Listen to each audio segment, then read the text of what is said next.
வான் தூதர் துணை நிற்பார், வகை வகையாய் வரம் தருவார். தன் பாதம் சரணடைந்தால் தவறாமல் துணை நிற்பார்.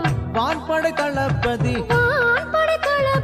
மிக்கேலே, வையகம் காக்க வந்த இளங்கதிரே.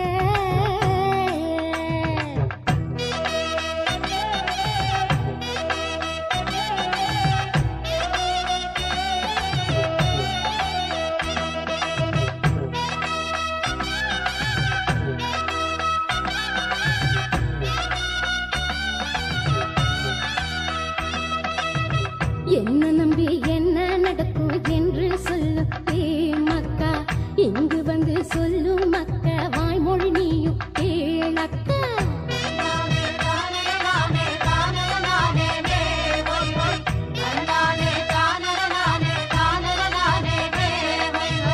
கேட்க கேட்க வியப்பாயிரு